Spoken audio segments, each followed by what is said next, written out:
In our first lesson, we shattered a great illusion. We discovered that the world is not the cause of our suffering, but merely the effect, a mirror reflecting the truth of our own consciousness. But this revelation leads to a deeper, far more practical question. If my imagination is the true creative power, then how does it work? How does a quiet assumption, barely more than a thought, become a solid, tangible fact in my world? Is it magic? Is it chance? I tell you now, it is neither. It is law, an unbreakable, impersonal law as certain as gravity. And once you understand the conditions of this law, you will become its master, not its victim. The simplest way to understand this law is to look to nature herself, for the psychological laws that govern your reality are mirrored in the physical laws that govern our world. Think of every assumption you hold in your consciousness as a spiritual seed. An assumption is more than just a passing thought. It is a thought you have accepted as true, a belief you feel and consent to. You may hold a seed of health, a seed of failure, a seed of love, or a seed of loneliness.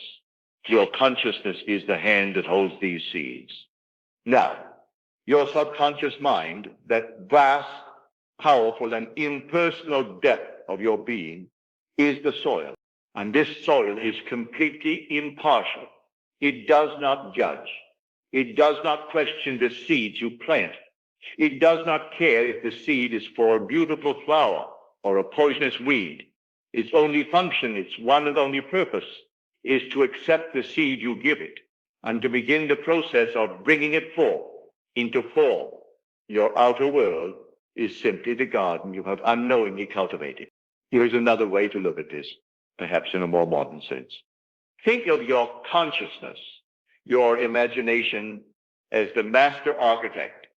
You sit in your office and you draw a blueprint. This blueprint is your assumption, your imaginal act. It details every aspect of the finished structure. Your subconscious mind is the master builder. It is the most powerful and efficient construction crew in the universe. But it has one rule. It cannot think for itself. It can only and will only build exactly what is on the blueprint you provide. If you hand the builder a blueprint for a shack filled with details of lack and limitation, it will construct a perfect shack for you in your reality. If you hand it a blueprint for a mansion, detailed with feelings of security and abundance, it will gather all the materials and construct that mansion. The builder never argues. It never says, "Are you sure you want this?" or "This doesn't seem possible." It simply takes the blueprint you give it and begins the work. So you see, whether you think of yourself as a gardener choosing your seeds or as an architect designing a blueprint, the principle remains the same. The creative process begins within you. Your responsibility is not to build the house or grow the plant. Your one true responsibility is to impress the right plan upon the faithful, unquestioning builder within. So if your subconscious is the faithful builder and your assumption is the blueprint, what are the conditions required for this blueprint to be accepted and built? You were promised an unbreakable law. This law has conditions, not of difficulty, but of precision. There are three. The first condition is feeling. An assumption without feeling is a dead blueprint. It is a seed without water. Feeling is the lifeblood of your imaginal act. It is the energy that impresses your desire upon the subconscious mind. The subconscious does not understand your words. It understands your feeling. This is why simply repeating the words, "I am wealthy," has no effect. The subconscious hears the hollow words and feels the desperate lack behind them. It builds what you feel, not what you say. So you must ask yourself, what would it feel like if my desire were true right now? Would it be relief, the quiet confidence, a giddy joy, excitement?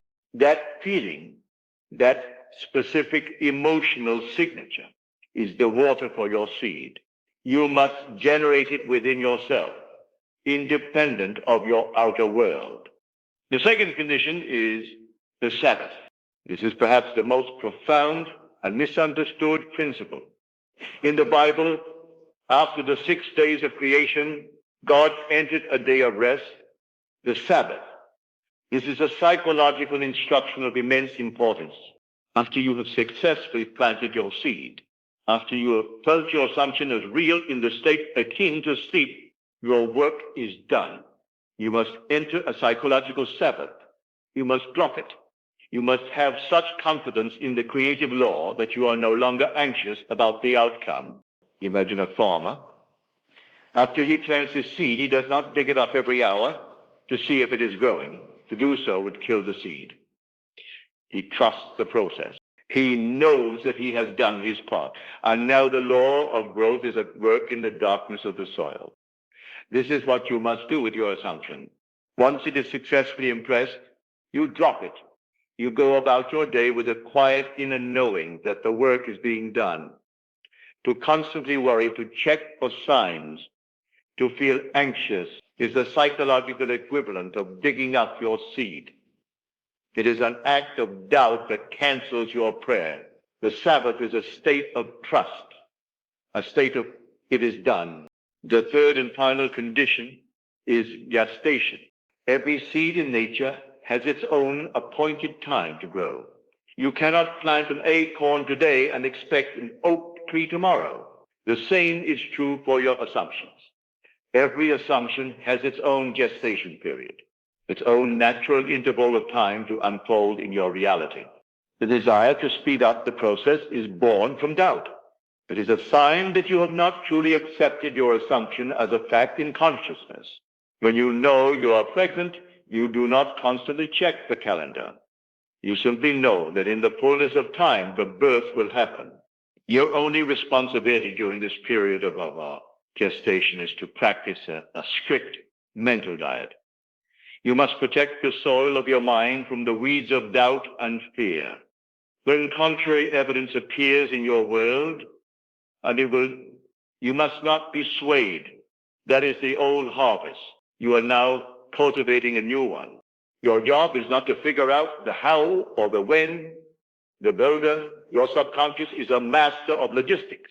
It will construct the bridge of incidents, a series of seemingly natural events to lead you from where you are to where you have assumed yourself to be. So the three conditions are simple, yet profound. Water the seed with feeling, leave it alone in the darkness with trust, the Sabbath, and allow it its natural season to grow with patience. Gestation. Fulfill these conditions, and the harvest is absolutely certain. You may think this sounds wonderful in theory, but does it work in the harsh reality of our world? I tell you, this law is as dependable as the rising of the sun. Let me share a story from my own life that perfectly illustrates this process. During the Second World War, I was drafted into the army at the age of 38. My one intense desire was to be honorably discharged and to return to my life as a civilian in New York City. I was stationed in a large camp in Louisiana, and my request for discharge was repeatedly denied by my commanding officer. So every night for a week, I stopped fighting the circumstances. I stopped thinking of my problem. Instead, I went to the projector room of my mind. In my imagination, I lay down on my army cot in Louisiana, but I assumed I was in my own bed, in my own apartment in New York City. I did not visualize it like a picture. I felt it. I felt the familiar mattress. I saw the familiar street outside my window. I mentally walked from room to room.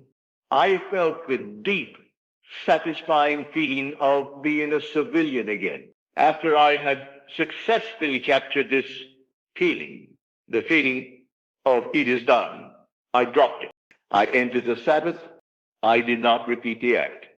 During the day, I did my duties as a soldier, but inwardly, I was already a civilian in New York. 9 days later, My commanding officer, the same one who had denied my request, called me into his office.